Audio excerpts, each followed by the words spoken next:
Mga balitang pambansa, pinagbibintangan po ni VP Sara Duterte si First Lady Lisa Araneta Marcos na umano'y namimigay ng pera kahit na wala siyang posisyon sa gobyerno. Sa press kung saan po siya nagbanta laban sa Pangulo, sinabi rin po ng Vice Presidente na gusto lang naman daw niyang sana na itigil na ang pagdinig ng Good Government Committee tungkol sa kanyang confidential expenses.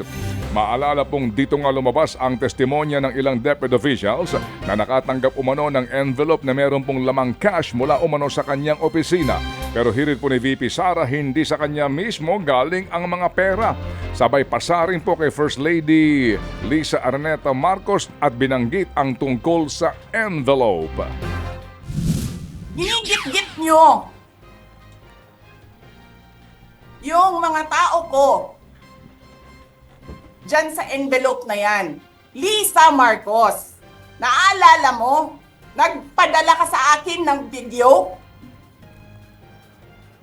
Sinabihan mo ako saan kukunin ang pera. You sent me written instructions about money. Millions a month. Anong nakalagay doon sa envelope? DepEd! Anong ginawa ko? Binigay ko sa DepEd! Wala ka ngang posisyon sa gobyerno, namimigay ka ng pera ng gobyerno eh! Yan po ang tinig ni Vice President Sara Duterte.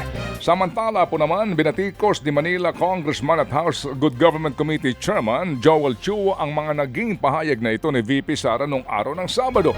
Matatandaan pong bukod sa pagbabanta sa Pangulo, sinabi mismo ng bise na siya na ang tatayong abogado ng kanyang Chief of Staff na si Attorney Zuleika Lopez.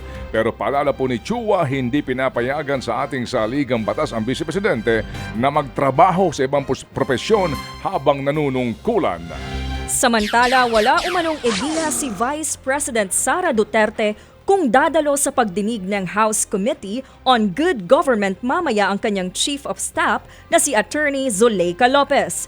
Nakakonfine pa rin ngayon sa Veterans Memorial Medical Center si Lopez mula pa noong Sabado matapos magkasakit sa kasagsagan ng paglilipat sana sa kanya sa correctional institution sa Mandaluyong. Nakatakda namang ituloy ng Kamara ang pagdinig mamaya, kaugnay pa rin sa questionableng confidential funds ni VP Sara. Kabilang sa inaasahang hihimayin pa rin ang mga questionableng resibo na pinaliquidate ng OVP at DepEd sa confidential funds na isinumite sa Commission on Audit.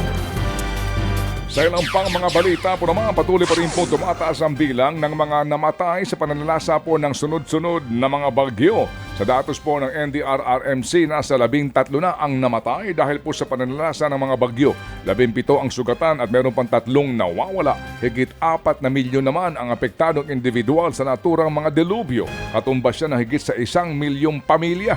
Natili pa rin sa higit na 100,000 evacuation centers ang mga evacuees. Magiging maaliwalas pa rin ang panahon sa malaking bahagi ng bansa hanggang sa Huwebes. Ayon sa Pag-asa, wala silang namamataang sama ng panahon sa paligid ng Philippine Area of Responsibility. Pero posible raw may mabuong 2 LPA sa loob ng PAR pagsapit ng Biyernes. Ayon sa Pag-asa, maliit ang tsansang maging ganap na bagyo ang mga ito. Sa ngayon, nakararanas ng malamig na panahon at may kalat-kalat na pag-ulan sa Batanes at Babuyan Islands dahil sa northeast monsoon o hanging amihan. Habang may tsansa ng panandaliang pag-ulan, bunsod naman ng easterlies lalo na sa hapon at gabi sa nalalabing bahagi ng bansa.